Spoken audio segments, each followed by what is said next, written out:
कसं आहे की सध्या आता स्थानिक स्वराज्य संस्थेच्या निवडणुका सातत्याने लवकरात लवकर लागाव्या.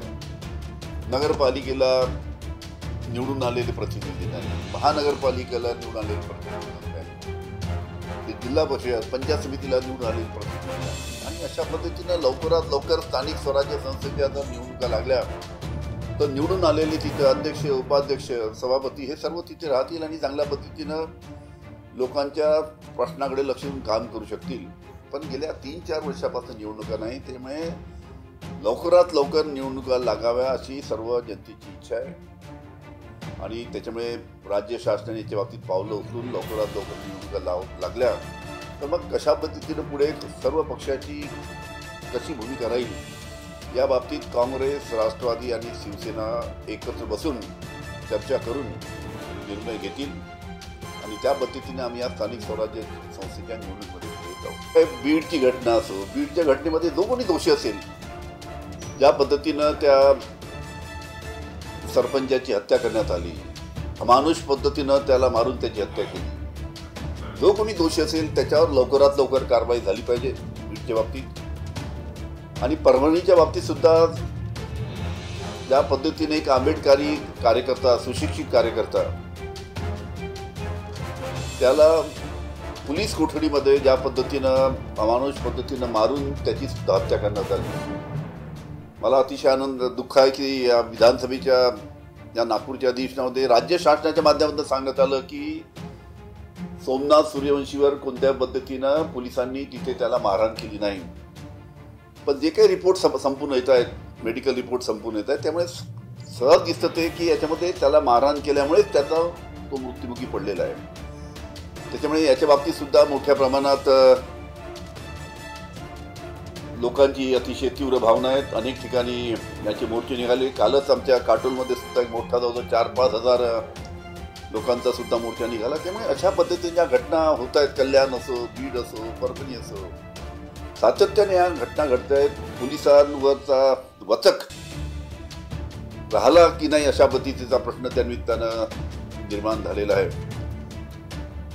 त्याच्यामुळे अशा घटना घडू नये आणि ज्या काही घटना घडल्या तर जो कोणी दोषी असेल त्याच्यावर कारवाई झाली पाहिजे.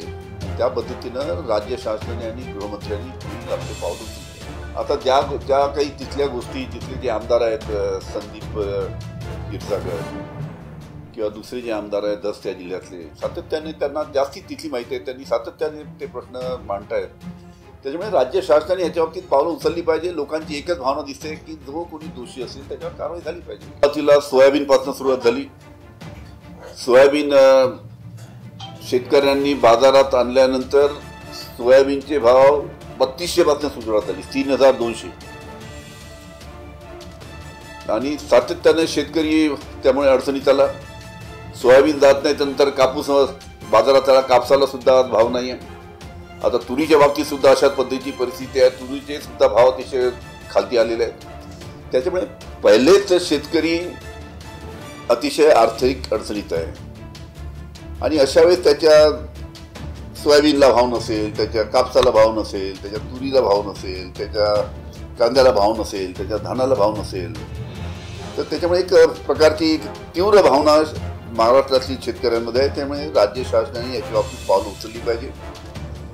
आणि पावलं उचलून शेतकऱ्याच्या शेतमालाला कशा पद्धतीनं चांगला भाव मिळेल या बाबतीत शासनाने निर्णय घेतले पाहिजे.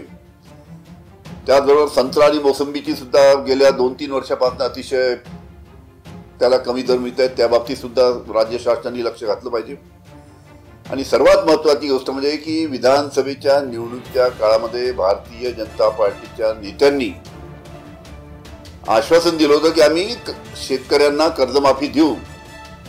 महाराष्ट्रातील शेतकरी राज्य शासन केव्हा कर्जमाफी देते याची आतुरतेने वाट पाहत आहे. लवकरात लवकर राज्य शासनाने शेतकऱ्यांना कर्जमाफी जर दिली तर एक मदतीचा हात त्या निमित्तानं शेतकऱ्यांना मिळेल. आणि त्या पद्धतीनं राज्य शासनाने लवकरात लवकर निर्णय घेण्याची आवश्यकता आहे. आपल्या संत्र्याला बांगलादेशमध्ये चांगलं मार्केट आहे. जेवढा बांगलादेशमध्ये आपला संत्रा जास्तीत जास्त जाईल तेवढे शेतकऱ्यांना संत्रा आणि मोसंबीचे चांगले भाव मिळतात. पण ज्या पद्धतीनं बांगलादेशला संत्रा पाठवत असताना निर्यात कर जो लागतो तो निर्यात करामध्ये प्रचंड वाढ झाली आहे. तो निर्यात कर 3 वर्षापूर्वी 18 रुपये एका किलोला लागत होता, तो आता 108 रुपये एका किलोला लागतो. आता 108 रुपये जर एका किलोला संत्रा निर्यात करायला जर लागत असेल, मोसंबी निर्यात करायला लागत असेल, तर कशा पद्धतीनं आपला संत्रा आणि मोसंबी बांगलादेशला जाईल आणि कशा पद्धतीनं संत्रा आणि मोसंबीचे भाव शेतकऱ्यांना मिळतील हा मोठा प्रश्न आहे. याच्या बाबतीत राज्य शासन आणि केंद्र शासन यांनी एकत्र बसून संत्रा उत्पादक शेतकऱ्यांसाठी निर्णय घेऊन त्यांना दिलासा दिला पाहिजे, त्यांच्या संत्रा आणि मोसंबीला चांगला भाव दिला पाहिजे.